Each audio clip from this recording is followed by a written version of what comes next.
Eid Mubarak to our Muslim brothers and sisters from wherever you're watching us from on this 25th day of May 2020. Thanks so much for joining us for KBC Channel 1 Lunchtime News. I'm Ben Troinjwe. On the same day that also the government stepped up its campaign against, or its campaign of mass testing in the country. We will be getting deeper into that in a bit. But you could join in by telling us where you're watching us from, a comment or suggestion on all our social media platforms. We are live from the broadcasting house here in Nairobi, and we're also live on YouTube, on Facebook, and on Twitter. The hashtag to use, as always, is Lunchtime News. My name again is Ben Troinjwe, at Ben Troinjwe, and Lucy Mora will be assisting us in the sign language interpretation this afternoon.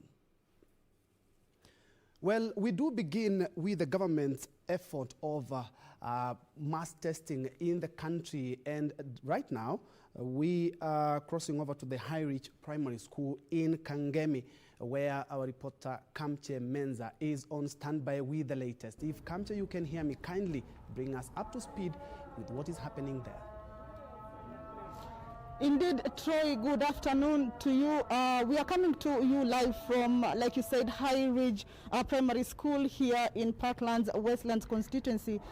This is one of the centers that the government has set aside for residents within the constituency actually to turn up for the mass testing exercise in the wake of the COVID-19. Remember, this is one of the exercises that actually has been taking place in most parts of the country. We understand that yesterday the exercise was taking place in Huruma, Mathare, and other places. So today the exercise is within Westlands constituency, and High Ridge is one of the places. Also Kihumbuini Primary School rather in Kangemi is another center where this exercise is currently ongoing.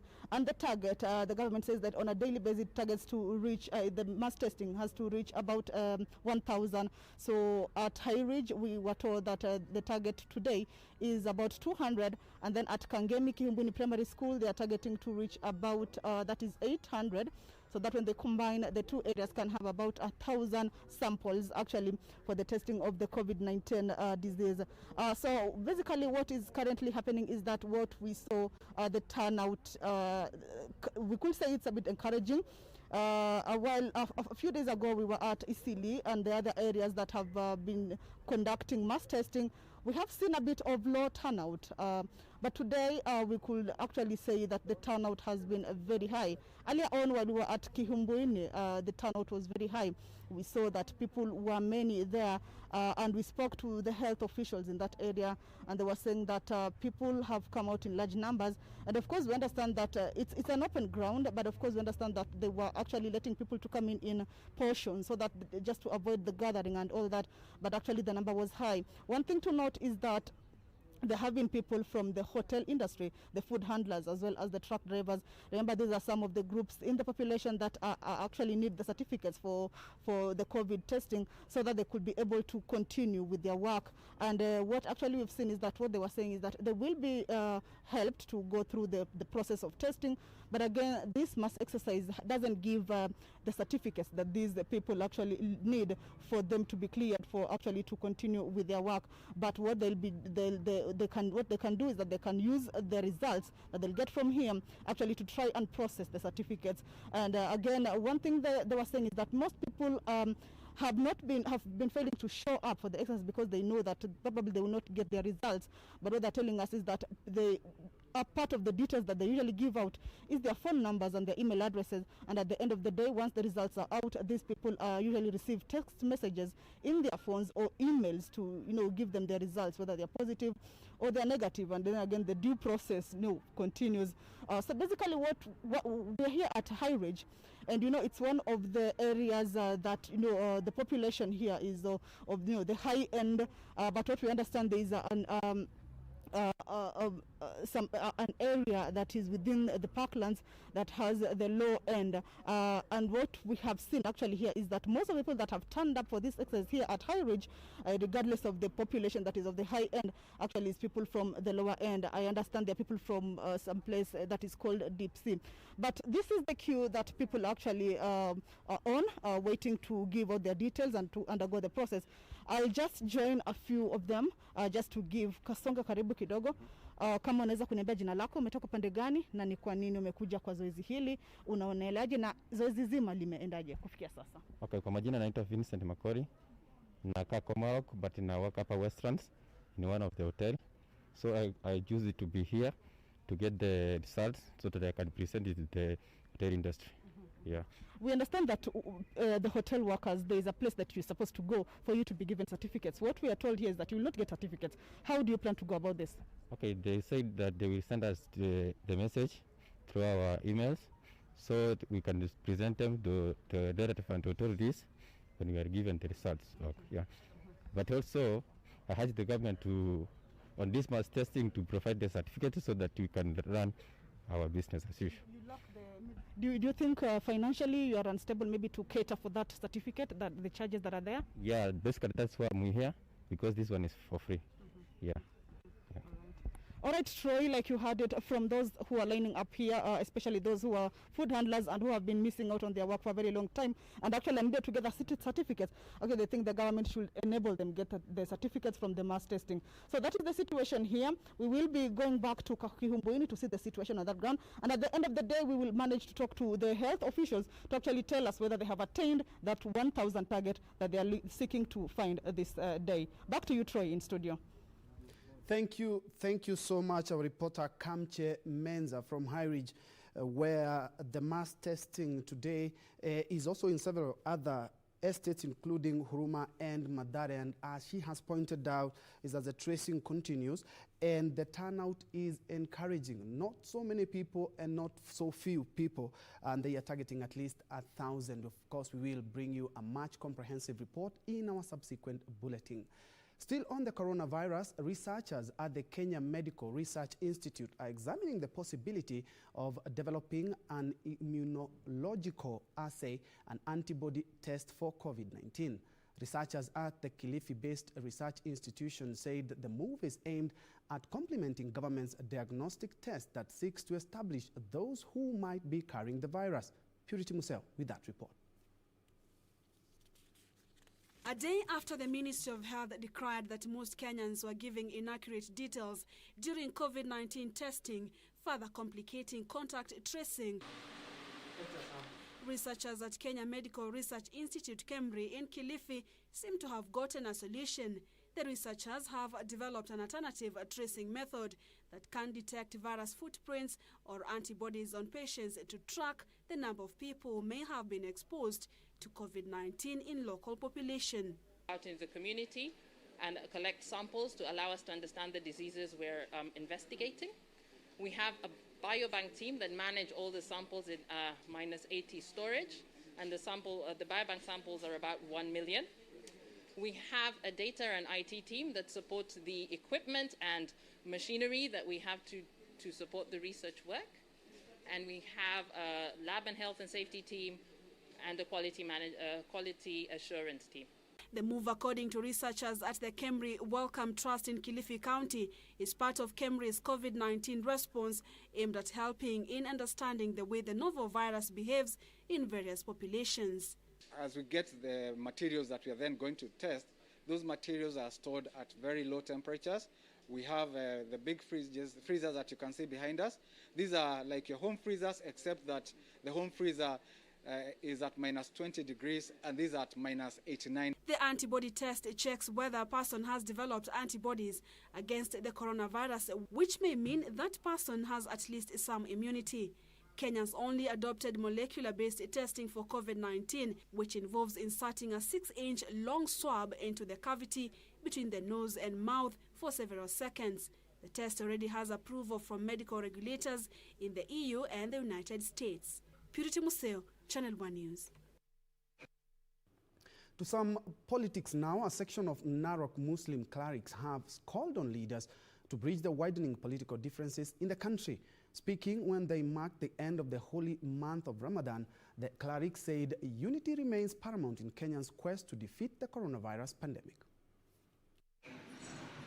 The Supreme Council of Kenyan Muslims is calling for political tolerance in the country. Chairman SUPKEM Narok County Ali Juma says Kenyans risk paying a heavy price if they continue to remain politically divided in the face of the COVID-19 pandemic.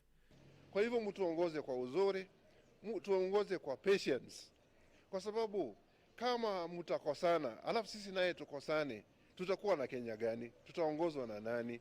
Vijana msitumuke hii wakati ya siasa bado, tungoje mpaka 2022. Mambo ya siasa, mambo ya kupiganisha jamii, kwa sababu najua ni vijana ndio huwa wanatumika, msikubali kutumika. The clerics also called on Kenyans to observe the government's directive on COVID-19 prevention measures to help curb the spread of the disease. Old Town na Eastleigh, mkae mkijua mtume ametugusia ya kuwa kama kuna janga kama hii, nyinyi wa ndani msitoke na wale wa nje wasiingie ndani. Hii si matakwa ya serikali peke yake, hiyo pia ni matakwa ya dini. Elsewhere, more than 300 Muslims from Mwingi Central in Kitui County had their Eid al-Fitr celebrations boosted after they received food donations from area Senator Eno Kwambua. Ile niko nayo ni hiyo, nimekuja nayo, muipokee kwa roho safi, muniombee Mungu kesho nipate. Meanwhile, Mavoko MP Patrick Makau has welcomed the Wiper Party's resolution to partner with the Jubilee Party. Tunasema kama tumeingia kufanya kazi na hao, pia sisi kama wanasiasa ama wambunge wa Wiper, tungetaka pia tufaidike, ndio tufanye kazi vile vile. Unajua utamu wa kazi ni malipo. The lawmaker was speaking in his constituency where he distributed foodstuff, masks and sanitizers to area residents. And away from that, residents of MUNYU in Thika East constituency want a bridge that connects the area to Thika Town repaired urgently. The locals claim MUNYU Bridge along Ndarugu River is in a bad state and has claimed over 8 lives this year alone. The latest casualty the locals claim is a man who drowned on Thursday while trying to cross the bridge. The precarious MUNYU Bridge in Kiambu County has been on the spot after claiming another life on Thursday last week. Kiambu County government says it has no resources and is appealing to the national government to help repair the damaged bridge. Governor amesema kufikia Saturday 29 ambayo inakuja, watu hapa watakuwa wanavuka, na hiyo daraja imepeanwa na president mwenyewe. The county says the dilapidated bridge has affected business activities in the area and farmers and the business community are incurring huge losses. Sisi tutasimama kidete kupigania maendeleo katika maeneo zetu hapa Thika, hapa Juja, Gatodo na maeneo ambayo ni mahali ya uhuru. Most of those who have drowned are said to have been drunk after visiting illicit brew dens along the river. Mwenye ako kwa maji ni brother yangu. Tumemtafuta siku 3. Sasa tumemkosa. Tunaomba usaidizi tuone kama atapatikana. Angalau tu tumpate, tumzike. Mwaka huu peke yake kutoka Januari tumepoteza watu 8. Sasa tunashindwa. Kweli ni watu gani watatujali? Sasa hivi hata tulipoitana hatujaona mtu yeyote isipokuwa sasa ni bishop amekuja hapa. Hatujaona mtu mwingine ambaye labda tumegemhusisha na kuomba msaada. Sasa tuna shida sana kwa sababu ni kama tumeachiliwa. For Channel 1 News, I'm Ben Troy Njue. Ordinarily, the larger semi-arid Kitui County has always been considered a water-scarce region where small-scale irrigation farming only takes place in areas surrounding Tana and Athi rivers. But a local farmer from Ndalini village in Kailuni sub-location of Migwani sub-county has defied the long-held notion that it is difficult to carry out gainful agricultural activities in the semi-arid region. He has, for the last 5 months, racked in a tidy sum of money from the export of green chili pepper. Timothy Kipnusu with that report.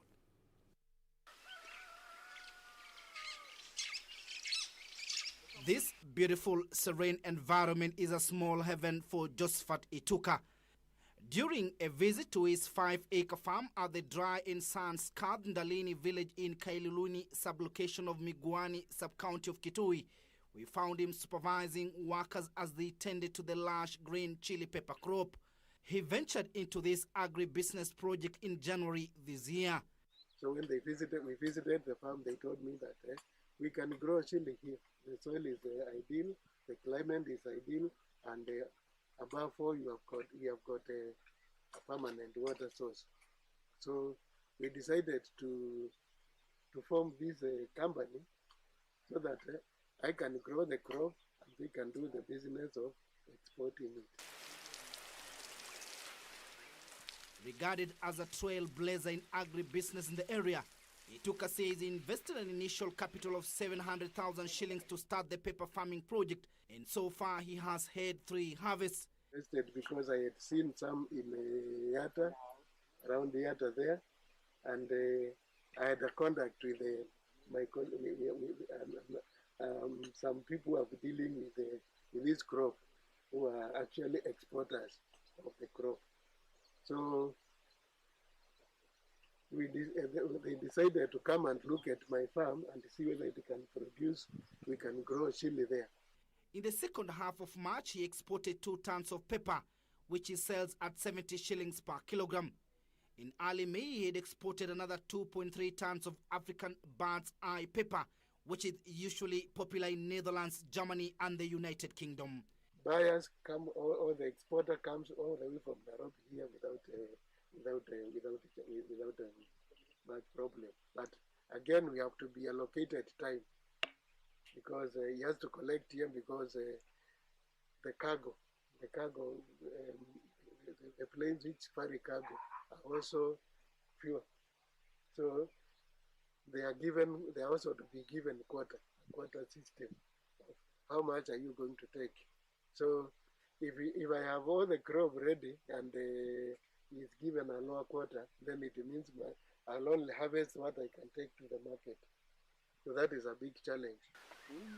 Ituki constructed an earth dam next to the farm to ensure constant water supply.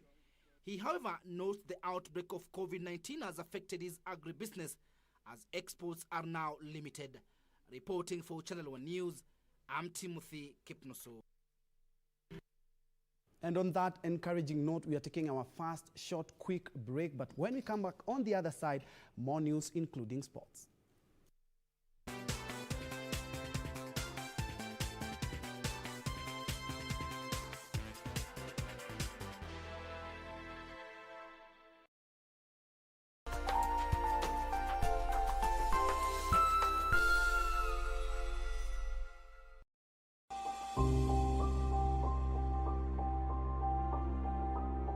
Je, ungependa kujua jinsi ninavyojizuia kuambukizwa au kuambukizana virusi vya korona? Ni rahisi.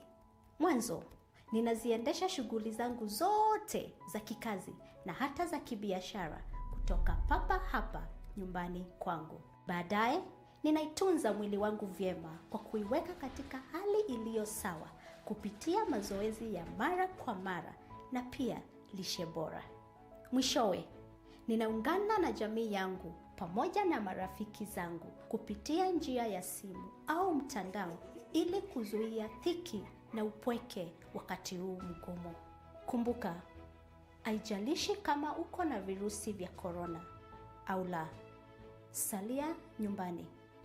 Uokoe maisha.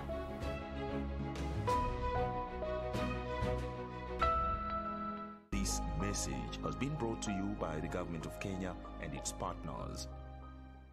Aya. Unanipigia na reverse goal. Unajua ile kitu naweza reverse peke yake. Ni Land Rover nikiendea mawalifu mahali wako. Ndio wakucha wameingia kwa Land Rover chup. Lakini wewe kunipigia reverse goal. Why are you defrauding the government? No.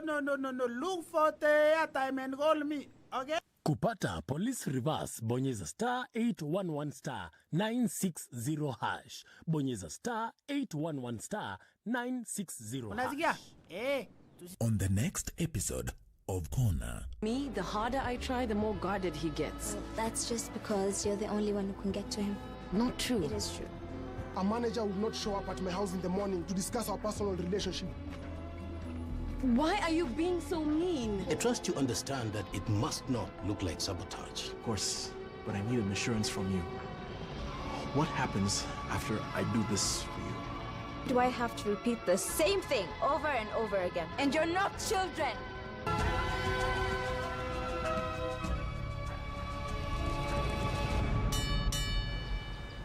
Is this just fantasy? to sea. Caught in a landslide.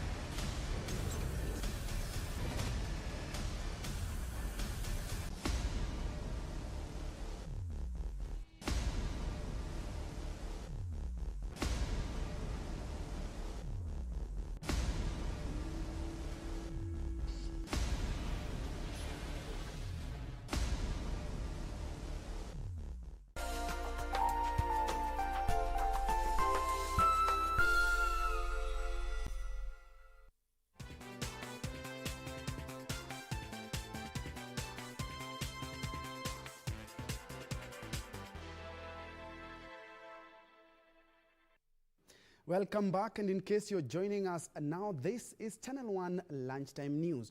Moving on, South African President Cyril Ramaphosa is warning that the country's coronavirus outbreak is going to get much worse while announcing that lockdown measures are to be eased. Ramaphosa said that a third of the country's more than 22,000 cases have been recorded last week alone. South Africa so far has recorded 429 COVID-19 deaths. There are now more than 100,000 confirmed cases of coronavirus across Africa, with a number of African countries imposing a range of prevention and containment measures against the spread of the pandemic.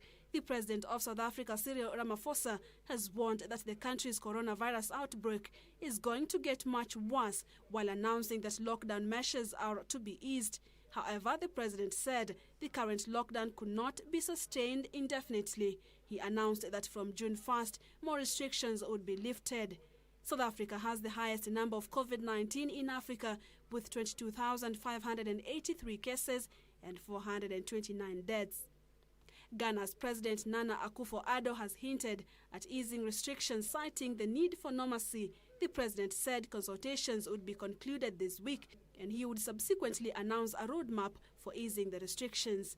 Ghana has confirmed 6,617 cases and 31 deaths. Elsewhere, Nigeria's President Muhammadu Buhari has lamented the impact of the coronavirus pandemic on Africa's biggest economy, following stringent measures imposed to contain the coronavirus outbreak. In the capital Abuja and the commercial hub Lagos, businesses were closed for more than 4 weeks before restrictions were eased from May 4th. Interstate passenger travel is still banned across the country, while schools and restaurants are closed. Meanwhile, the U.S. has imposed travel restrictions on foreign nationals who have been in Brazil in the last 14 days. Cases have grown exponentially in Brazil, and it now has the second highest number of cases globally. The U.S., which already has more than 1.6 million coronavirus cases, is nearing the milestone of 100,000 deaths. According to a tally by Johns Hopkins University, at least 5.5 million people have tested positive for coronavirus, with over 346,000 deaths and 2.3 million recoveries. Purity Museo, Channel 1 News. Let's now focus on the floods, where a major humanitarian risk has hit Tana Delta sub-county in Tana River County, with now efforts to access villages cut off by floods affecting thousands of residents. The only means of accessing the area is by boat, but currently they are impassable due to the grass that has blocked the channels from reaching the villages.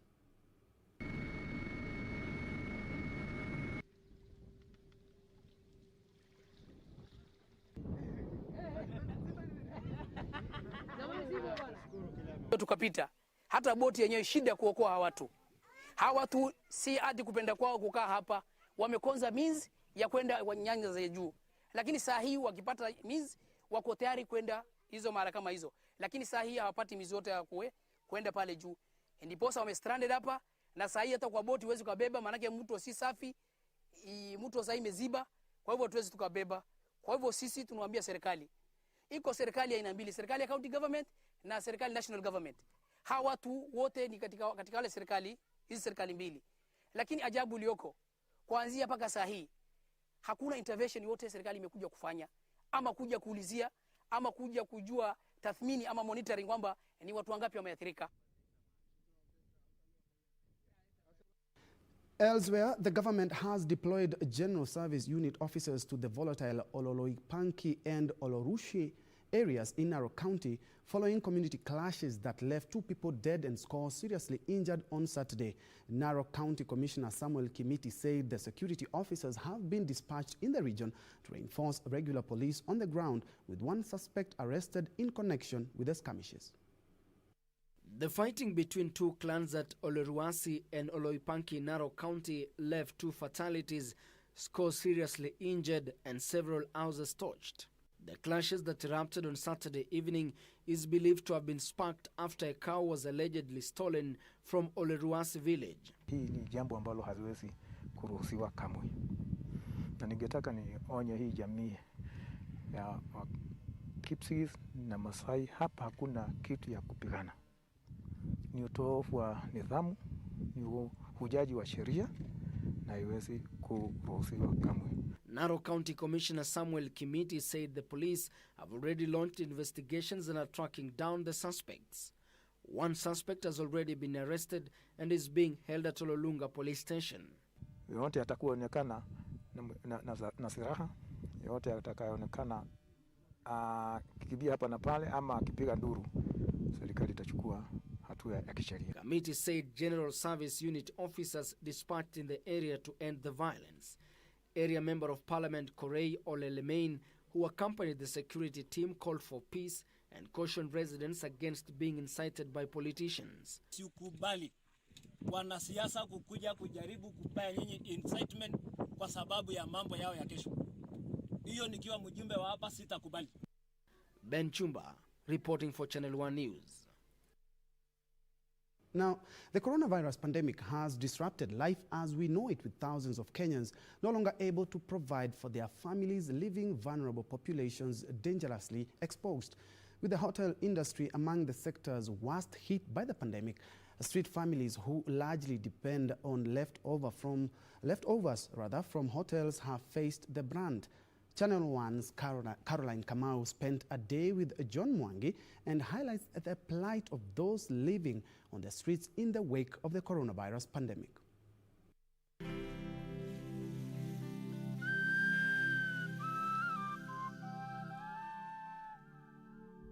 Every morning, John Mwangi, like millions of other Kenyans, rises to find a way to fend for his family. John is the father of a 2.5-year-old boy and a husband. This is Koja Roundabout in Nairobi, the base from where he operates from. He performs odd jobs in the streets like ferrying luggage, commonly referred to as beba beba. His meager returns would previously provide resources to feed his family, but times have changed with the coronavirus pandemic. Anafanya kazi town, kazi ya troli. Sasa hata kazi ya hiyo troli haina faida kwa sasa juu magazi zisimamishako za kutoka mashambani kuja Nairobi. Sasa ndio zilipatia usaidizi. Sasa hivi makazi zote zimesimama. Hata hizo makazi zingine zilikuwa litengiwa kwa maduka zipatikani, hata maduka mengi zimefungwa. At his place of work, he will sit and wait, hoping to get a client who wants his luggage carried.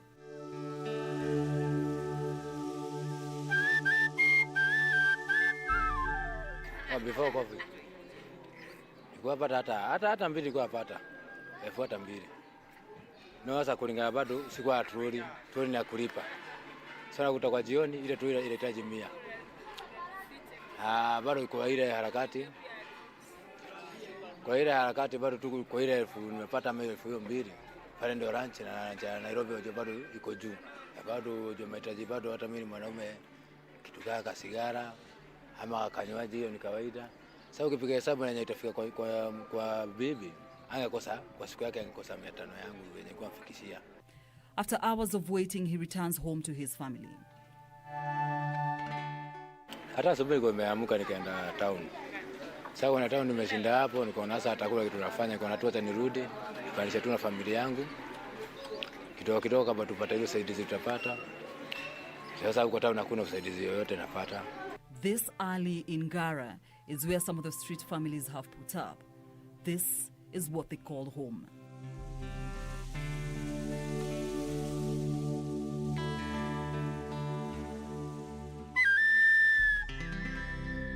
we meet John's wife, Hawa Nyambura, and son.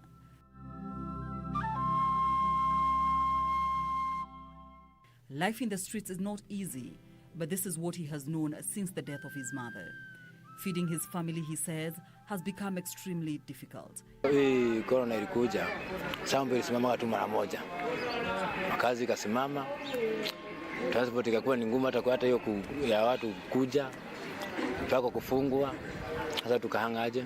Sasa hata yeye ndio ananiokolea kidogo venye sasa wanaenda town kuomba hivyo kwa duka, akipata kwa usaidizi anakuja tunashare. Na mimi nikienda nikipata 100 ama 150 naongeza kaunga. The wife can no longer venture into the city streets to beg for money. For the 29-year-old man, it is the uncertainty of his young son's life that bothers him the most.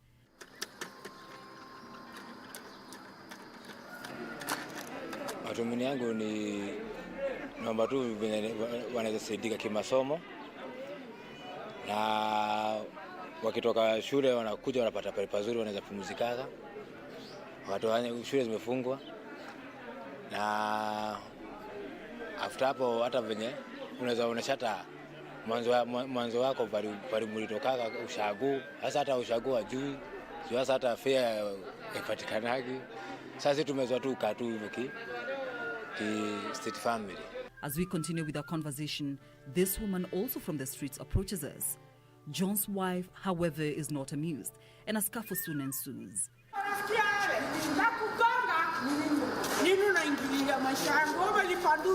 Diplomacy does not work here, and Hawa has to mark her territory as she deals with her perceived enemy in the only language those in the streets can understand.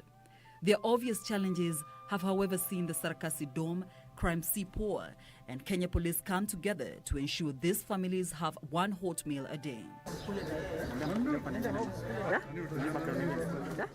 We don't want anybody in the streets to sleep hungry. So even though they're in the streets, we believe they also deserve a meal, at least a hot meal per day. So we'll be making them one hot meal per day. It's a soup kitchen that we are starting. The project will run for 45 days, with plans to upscale it to incorporate more vulnerable populations. Community Policing Deputy Director Fidelia Kisinyo says their involvement in the program was important to keep the streets secure. Msemo wetu wa polisi unasema utumishi kwa wote. So tunatumikia kila mmoja ambaye ni mwananchi wa Kenya, mwenye anaishi ndani ya Kenya yetu. Sisi ndio watu ambao tunawalinda kwa kulinda usalama, na tukajua wakati tumbo iko tupu haina chakula, lazima mtu atafikiria mambo mengine ya kuenda labda afanye wizi, aibie mtu ndiye akule. Lakini wakati tumbo iko na kitu iko ndani, angalau amepata chakula, ameshiba, hatakuwa na mawazo kama hayo. The efforts highly appreciated by John, his family, and many other street families who are beneficiaries of the program. Though their challenges are far from over, John says he takes it a day at a time and trusts that one day his tide will turn and he will be able to offer his young family a more decent life. Caroline Kamal reporting for Channel 1 News. Thank you, Carol, for that well-packaged stories. And in any way that you can help, even if it's one meal a day, it can help a lot. And still on food, the Office of the Deputy President has distanced itself from the distribution of relief food said to be laced with poison in Kikuyu constituency. The office says it only delivers relief packages through formal or known networks such as churches, mosques, and with the participation of local leaders to ensure track and trace mechanism.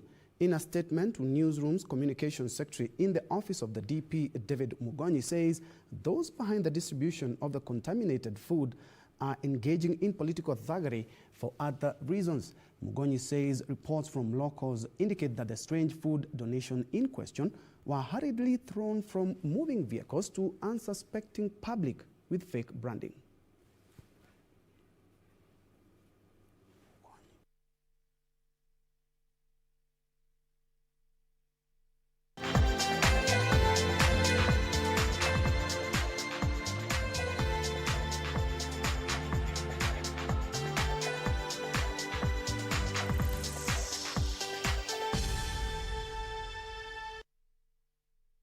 Let's get sporty now. And Sofapaka FC chairman Eli Kalekwa says it has been forced, that is the club, has been forced to pay its players both half and full salaries in the last 2 months since football action was halted following the outbreak of the coronavirus.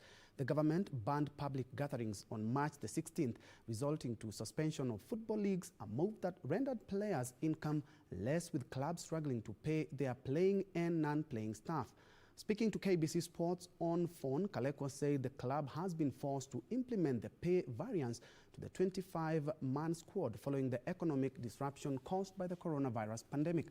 Sofapaka FC, just like the rest of the 18 KPL sides, await the Sports Dispute Tribunal SDT decision on the fate of the 2019-2020 season, which was annulled by Football Kenya Federation, a decision that was contested by KPL and Chemelil Sugar. SDT is expected to give a ruling on the matter tomorrow.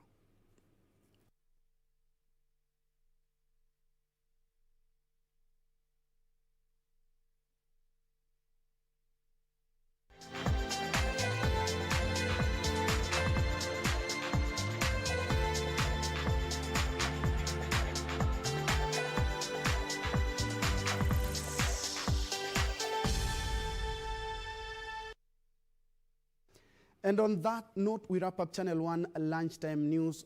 Thank you so much for watching, and don't forget to follow us on our social media platform. And for more, you can just log into www.kbc.co.ke and you'll get all these news plus much more. Thank you so much. Lucy Mora has been our sign language interpreter for this afternoon. I'm Ben Troy Njue. Have a blessed afternoon.